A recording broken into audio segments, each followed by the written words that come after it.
Hello everyone, Mr. E here, and today it's time for a bit of a more casual discussion video. I want to do this one just sort of off the cuff, stream of consciousness, all in one take, and I want to discuss the coming update, specifically the changes coming to Havoc. I think that I've already kind of discussed how I feel about the Ogren update. It's fine, it's not going to make him as powerful as the other classes, blah blah blah, who cares. The focus that I want this video to be about today is talking about these very minor changes that they're going to be making to the Havoc system, and honestly, like, explaining why I was disappointed in what we are expecting to get versus what I was expecting. And I want to first, before I start with anything here, just say that I like Darktide. I love Darktide, and I like Havoc. Havoc is the game mode that I play most these days, at least. And I've been seeing comments saying, like, if you don't like this shit, why even cover it? Like, don't dog on it just because, like, you don't like it.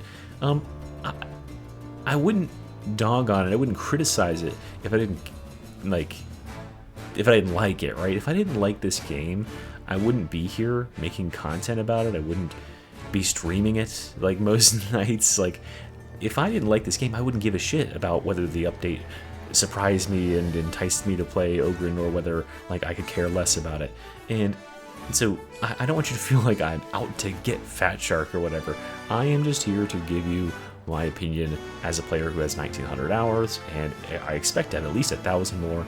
I have played the last 2 Tide games, and I will play the next Tide game. I love the combat system, and I love a lot of things about Havoc. I think it does have a place in Darktide. I just don't think it's found its place yet. So, with that being said, let's just start by laying out what my vision for Darktide is, and why Darktide's combat, the fun part of Darktide, actually works. And that's that Darktide, the combat system is like a puzzle. It is a puzzle with a bunch of different moving pieces, right? So when you have a combat encounter, you have, like, your plague ogre, and you got 3 scab gunners, you got a sniper, you got a crusher, you got a bulwark. All those things come together, and then it's like you, as a person who's sitting at a table, you got the puzzle pieces on the table in front of you, and you have to use your knowledge of how the game's mechanics work, and some foresight and some planning in order to execute and produce the picture that's on the box. And now the picture that's on the box is the enemies are dead, right? It's just all dead enemies. But how you go about reaching that goal is the fun of the game. There's plenty of different strategies that you could approach when you're, like, doing puzzles in real life, right? You could just assemble the big groups of colors that you can see that are like colors that have a similar pattern, and just get a big glob going and grow up from there. You could start with the classic, like, corner or edge strategy where all the pieces have a flat side and it's pretty easy to pick out which ones go together. All of those are valid, and players will have different approaches to solving these puzzles. And I think that when we're talking about the difficulties in the game, if we look at like Sedition all the way up through, is Sedition lowest difficulty? I can't even remember at this point. Drizzle all the way up through Auric Damnation. All of those have a very linear progression of difficulty. And I think that, they go from, like, being a 100-piece puzzle to, like, a 500-piece puzzle. I say 500-piece because I think even a complete amateur, a person that doesn't even play video games that much, could slap on a good build, could work themselves towards a good build, and get enough practice that they could clear a Damnation game, or even an Auric Damnation game, right? It's going to depend on your, having some solid teammates, but they could definitely do it. Then we get past that 500-piece puzzle, and we go to Auric Maelstrom, which I think is, in general, even though it's a bit of a wild card and it can fluctuate up and down depending on the modifiers, I think in general they tend to be a little bit harder. They have some more moving parts. They have extra, like, dogs or specials that spawn in, extra conditions you have to watch out for. The monstrous ones that spawn in weakened boss monsters, I think those are a lot of players' favorites. But this would upgrade the difficulty of this puzzle to, like, 1,000 pieces. There's just extra pieces that you need to account for in that combat calculation, right? And this is where the fun of the game comes in. When you reach a certain level of expertise, once you've figured out mechanically how to do stuff, the real fun comes in the game throwing these crazy situations at you where you're backed into a corner and you have a certain number of moves you can make, and then you need to puzzle your way out of it. You need to say, okay, which pieces do I need to place first? Do I need to eliminate that sniper or that trapper first? Do I need to worry about where I am positioned in the level because there's gas bombers, or can I just hold up where I am and start getting rid of some of this horde? All those are valuable decisions to make that you must make on the fly, and then you have to execute them. And so figuring out that combat puzzle, that combat encounter solution, is more rewarding the more challenging the encounter is. And this is where I think I want to say that Havoc has its greatest strength, is the sheer volume of things that it can throw at you at once is really, really cool. The fact that Havoc has bosses and captains that can spawn at the same time, in addition to a never-ending stream of specials and even a horde timer, all that really, really ratchets up that difficulty. We're talking about like a 2,000 piece puzzle now. There are so many things you have to juggle at once, and I love this part of Havoc. I would go back to playing Auric Damnation if Auric Damnation had the same amount of bosses and captain spawns and the horde size and the number of the enemy density that Havoc has, but it just doesn't. Havoc, it just has so many enemies available, and the really cool thing about that is not only are these enemies threatening to you, but once you get enough mastery and skill at the game, expertise, they end up being cannon fodder, right? A game like Warframe or whatever, where the game is all about just like blowing up cannon fodder enemies, it wouldn't be any fun if all the hallways were like empty and devoid of stuff. The game is more fun when there's just tons and tons of enemies for you to kill. So Havoc does a great job at filling the arena with enemies that, if you're properly skilled, are chaff for you to eliminate and cut through and really engage in that power fantasy. So I think that's something that Havoc does really well. The second thing that I want to say it does fairly well is I think the modifiers, at least in concept, will ultimately end up being a thing that sets Havoc apart and increases the complexity and stakes of the combat encounters. Now, this first set of 4 that we had with the Mobian 21st, the head parasite, the goop on the floor, and the extra enemy armor, ranged armor, those really weren't the most inspired or interesting. Hey, it's a version 0.1.0, so I can't expect a whole lot. I think this next round, just from an early glance, does appear to be outwardly a lot more interesting. So remains to be seen if that is true, but it definitely reads as a lot more engaging than the previous set did. And I think this is something that could ultimately play to be a big strength of Havoc, is that, just like I was saying before, the fact that it throws so much stuff at you at once is part of the fun, it's part of the challenge, and like, oh my god, we have 2 bosses? How are we going to deal with this? And you feel so accomplished when you actually like manage to knock one of those bosses off the edge, and you're like, oh my god, like that just solved a big piece of the puzzle. Oh dude, I just found one whole edge. I got it all lined up over here. Yes, okay, we're well on our way to solving this puzzle. The thing that could now happen with these mutators is, they've got like a thing now where if the cultists channel the thing fully, it's going to summon a demon host into the arena. So on top of what we're already dealing with, we have to be like, oh shoot, I just heard the cultists start chanting. We need to start looking for them and break them up before they summon the demon host.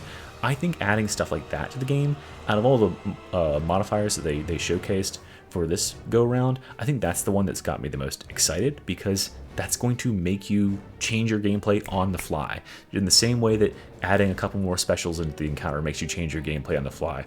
Oh, I was just kiting the enemies around, but now I have to throw in dodges, or I can't go into certain zones because there's trappers and gas bombers and stuff. That's the stuff that really keeps the game dynamic and interesting, and no 2 combat encounters are going to play out the same. So that's all the good stuff I wanted to say about Havoc. I think if we stuck to that core concept, if Havoc was just a harder version of the regular game with just super scaled enemies and bosses galore and the constant stream of specials, I would actually be really in for Havoc. I think it would be on the right path. It's when we talk about the other stuff that Havoc brings to the table that I start to really have an issue. And the first and biggest issue I have with Havoc is the Emperor's Fading Light. And I know that a lot of you other players have issues with it as well, because when I made my video and said like, hey, you know, these Havoc modifiers are going away and we're getting new ones, people were like, oh, does that mean the Emperor's Fading Light is gone? No, because that's a cooked in base part of the game, and I think it's actually terrible. It disincentivizes using diverse builds, and it incentivizes using the stuff that was already the best of the best in the game. It takes the things that players were already using and abusing, and somehow, like, coincidentally, those things end up being the solution to the challenges that that the Emperor's Fading Light provides. Let me just give you a little bit of detail and background. If you don't know what the Emperor's Fading Light is, maybe you haven't played Havoc or aren't like, you don't care about this in the same way that I do. But the Emperor's Fading Light does three things. One is not really that important, but it removes the cooldown timers for specials and hordes whenever there's like a bunch of shit on the map already. So like in a normal game, if you've got like 5 bosses chasing you around, the game is going to go, I don't think that this situation really needs me to spawn a bunch of specials right now, so I'm just going to kind of chill out and see how things shake out. Havoc doesn't care about being fair, so it says, yeah, just throw, what about 3 trappers? Throw 3 trappers and 2 mutants into that situation, and let's see how it goes. I think this is fun, I think it's interesting, I think it adds to the overall intensity and clusterfuckedness of Havoc, so I'm good with that. This now comes the part that I'm really not good with, which is that enemies, especially ranged enemies, it seems, get an immense attack speed boost. So much so that enemies that, like the regular scab gunner, you know, the yellow guys or the brown guys, they have like M4s, right? I'm not even talking about the machine gunners. I'm talking about the regular dudes with their little M4s, their AR-15s. When they shoot, normally it's a 3-round burst.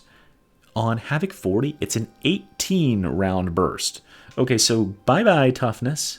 And here's the third problem, is in Havoc, the Emperor's Fading Light also removes your toughness, damage reduction, gating potential. What I'm trying to say is, when your toughness is broken in a normal game, you get 1 full second of damage prevention where you take 90% reduced damage. And this is there so that if you like round the corner into 10 Reapers and they fucking blow your ass up and you're like, holy shit, your toughness gets broken and you're starting to get staggered by that damage, but you get a full second in which you can actually, I don't know, fucking react to what's going on your screen versus this happening to you.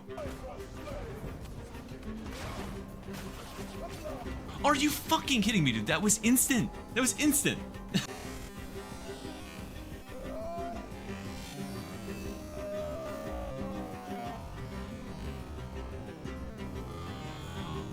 Are you... Yeah, see how that didn't look very, like, fair, that enemy just instantly killed me? That's because of the Emperor's Fading Light. My toughness was instantly broken, and then in the next frame, I died. So that is what will happen to you if even a singular scab gunner sees you, let alone a Reaper, but a singular scab gunner, say you're trying to get a resurrection on someone, and you go to pick them up, and there's one dude, a singular shitty little dude who has a line of sight on where you're doing that. His 18-round burst will break your toughness and take all of your health and down you. That is absurd. And it's compounded by the fact that your health and toughness are reduced by 50% as you progress through the levels of Havoc. So at 40, you're only at half of the value you had before. It is, you are so frail when you're playing this game mode that anything like a tank build, where you're like doing the front lines or whatever, like Ogren, you cannot do that, right? If you're like an Ogren and you're so used to like wading into the combat, and when you see a shotgunner look at you, you put up the shield and you wade in, that's cool and all, but the second you run out of stamina and your shield gets dropped, or one enemy can see you from an angle that's not from behind your shield, you are going to the floor, you're taking a dirt nap. And the real issue that I have with this is that it seems like coincidentally, but the exact solutions to these things, to these problems that the Emperor's Fading Light poses, are the things that were already absurdly good in the game. So if we wanted to suppress all the enemies so they can't shoot us and murder us, we would use one of the three best things at suppressing. We could use the shout or chorus to get all the enemies to like not be knocked down or not be able to shoot. We could use the flame staff and just spray it all over all the enemies where they panic and they're like, oh shit, I can't do anything. Or you can shoot the plasma gun, and if the plasma gun kills anyone, then everybody in like a 25-meter radius freaks out for 20 seconds.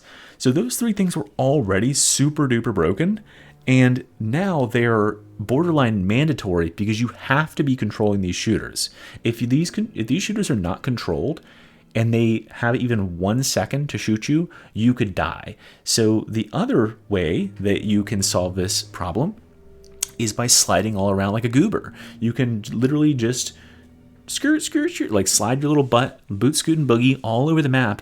And I had this realization yesterday, which is when I realized I wanted to make this video, that it is just so ingrained in my brain now that whenever I'm playing Havoc, I am just sliding everywhere. And it looks so absurd. And the really absurd part about it is that it's a perfect solution. It is 100% effective. If you are sliding, you cannot be hurt by these ranged enemies. So the solution just becomes sliding. And guess what? The best way to slide is to use weapons that have high mobility. And guess which weapons just so happen to have high mobility and also be the best weapons of the game? Yeah, the dueling sword and the dagger, baby. But really the dueling sword is the offender here because it's already like super essential to just instantly kill anything in the game, and now it gives you this huge benefit to being able to slide like 20-25% farther with it. And this also at the same time takes a big dump on any enemy or any weapon that's slow. Because if you're using like the Thunder Hammer and you don't have charge, well, good fucking luck, because you have no mobility on that thing. Your sprint speed is actually 0.2 lower with the Thunder Hammer. So your slides are now shorter than your compatriot who's using the dueling sword. So these weapons that are already just being handicapped by the fact that they're slow to swing weapons, and it gives your enemies more opportunity to hit you, they are now being double penalized. And the weapons that were already the best and most mobile are being incentivized. And so there you can see that with just the introduction, oh, and I forgot to address one more thing. We have super low health and toughness, and you know what just happens to solve that situation is having a bubble that protects everyone from damage, is having gold toughness from both shout and chorus that artificially inflates your toughness. So you might have only 70 toughness as a max, but if someone does chorus near you, that's a free 100 toughness. If someone shouts, that's a free 50, and that is not scaled down by the Havoc modifier. So these things become essential rather than just very desirable to have on a team, because they inflate your toughness now like 150% of your normal values. And it just so happens that all of the worst things that Emperor's Fading Light does to you are counteracted by all the things that players were already using and abusing and are the most prolific things in the normal game. There is no room here for diversity or like, oh, cool, I'm going to use this little edge case build of like, oh, it's like stealth with this and that. If you use that stuff, you are not only like asking to get yourself killed, but you're actually low-key griefing your team.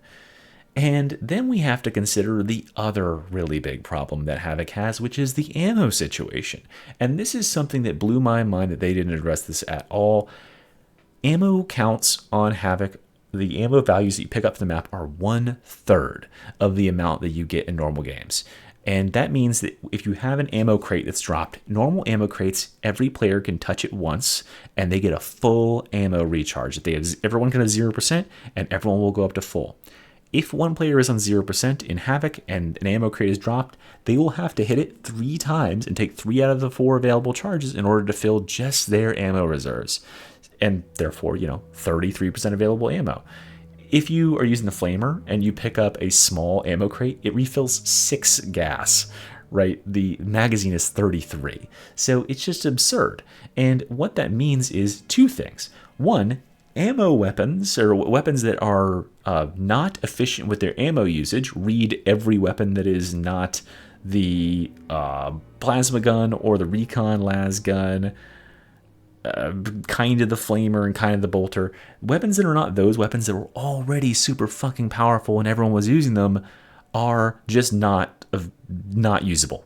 in Havoc, right? This compounds itself with the fact that one of the mutators we've had up till now is increased enemy armor against ranged attacks, so you just end up shooting more and more. But if you were a player that liked playing with the revolver or the braced autoguns, or, I mean, Lord forbid, the vigilant autoguns, or any of these weapons, sorry, but yeah, you can't play Havoc with these weapons. They don't deal enough damage to deal with all the threats that you have, and they are not ammo efficient to participate at all. And then the second thing is that there is a aura that the veteran has, Scavenger's aura, that replenishes ammo, percentage of ammo every time you kill an elite enemy. This is already perhaps the best aura in the entire game because it completely solves ammo for the whole team in normal difficulties. It is absolutely mandatory if you have players that are using ammo on your team when you're playing Havoc. It's like the only way you will sustain any amount of ammo for your team is if you have a veteran that's using Scavengers. And therefore, again, we have reinforcement on the type of ranged weapons you can use. The two best, generally on Havoc, Psychers aren't using ranged weapons. Zealots are only using their Flamer. Ogres really aren't using ranged weapons. It's really just comes down to veterans, and their choice is Recon Lasgun or more likely Plasma Gun. These were already their two best guns, and now they are the only choices you realistically have on Havoc because of that ammo penalty.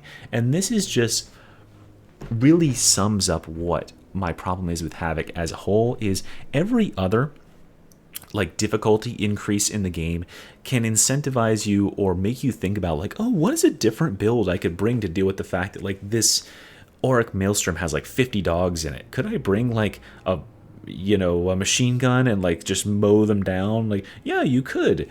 Should I be using if it's all armored enemies, I could be and no range weapons, I could use this weapon instead, yada yada.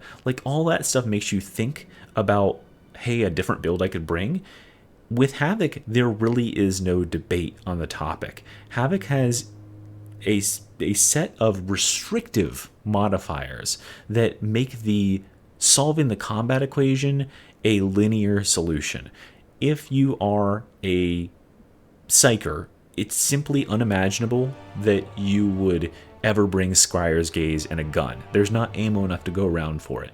If you're an Ogren and you bring Gunlugger, Point Blank Barrage, you are griefing, right? You are not able to contribute enough damage, and you are taking too much ammo for it to be a thing.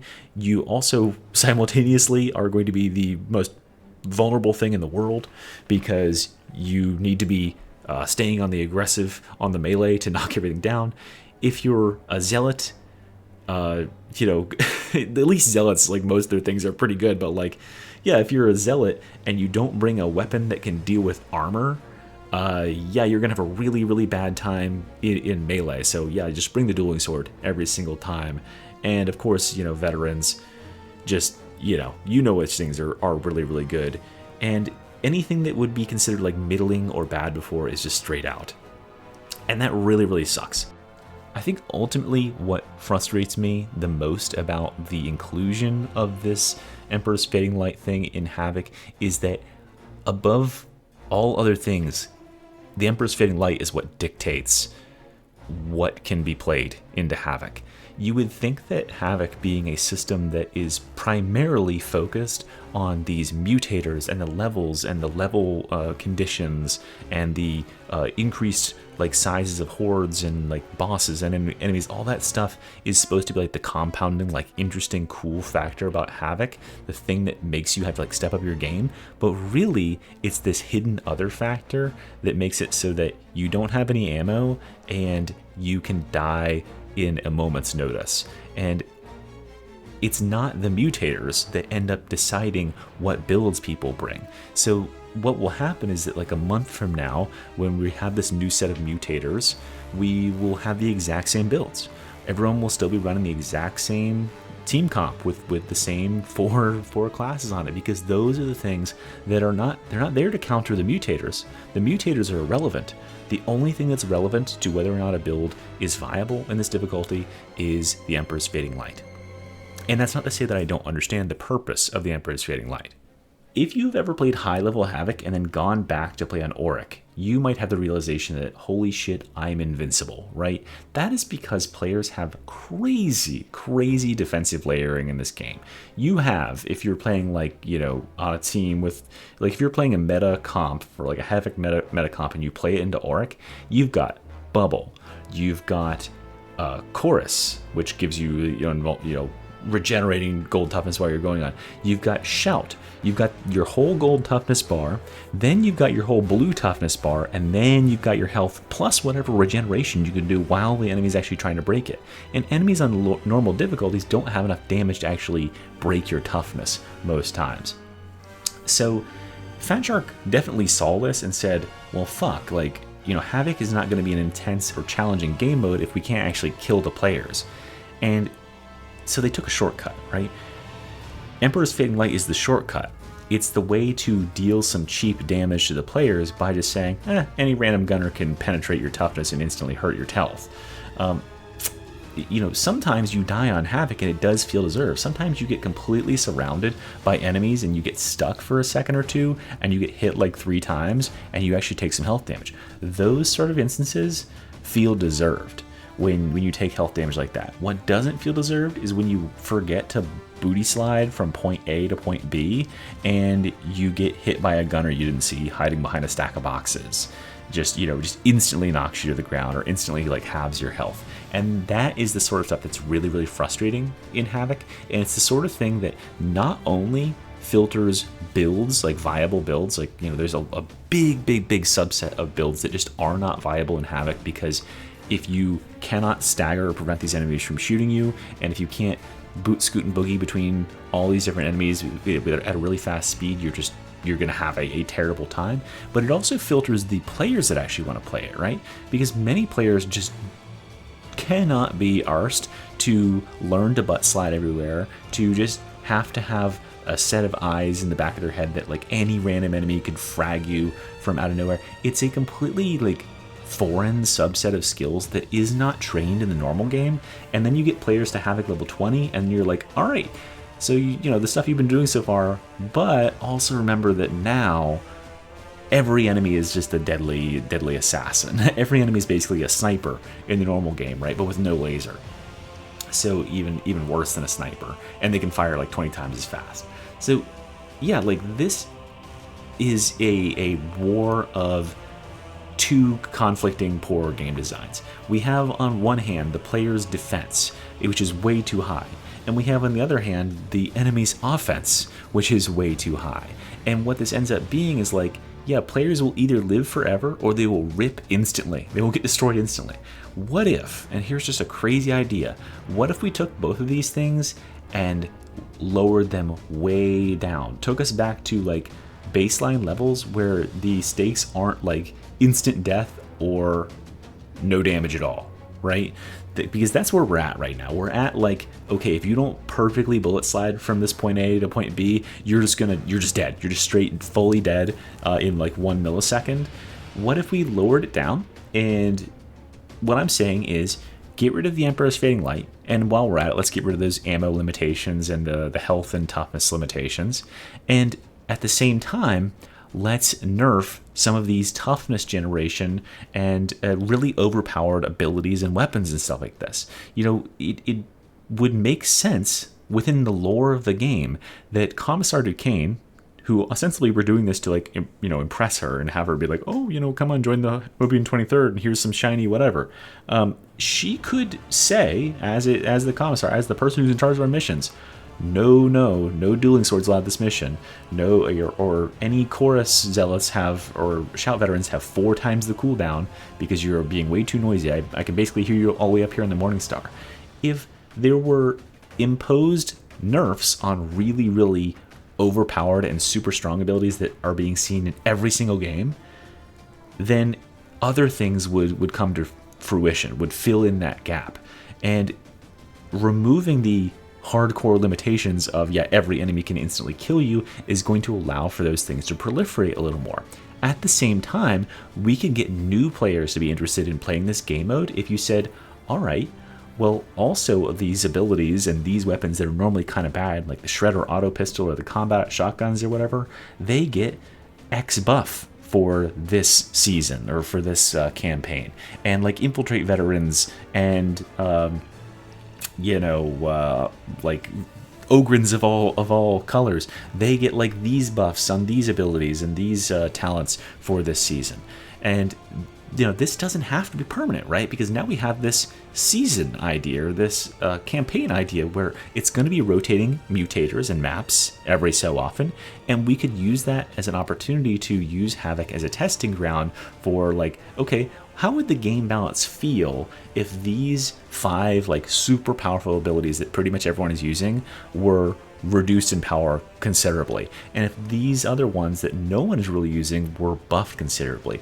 And now you would see players who are coming in here to experience a different sort of gameplay dynamic, and maybe they want to play with, like, oh, I want to play with like turbo buffed infiltrator vet because I hear it's like really crazy good in Havoc this week, or this this campaign or whatever.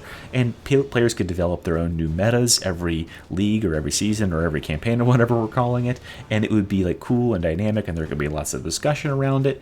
And at the same time, the base gameplay formula, that puzzle, would be so much closer to like the feel of it in the normal game, right? It wouldn't be this all or nothing, you need to follow these rules or you will die instantly. It would still be difficult. It would still definitely be challenging because the main tools that players have been crutching on for so long will be taken away or nerfed, but it would be way more engaging to play, and your mechanical skills would be allowed to shine through, rather than just the sole mechanical skill of can you slide everywhere really good.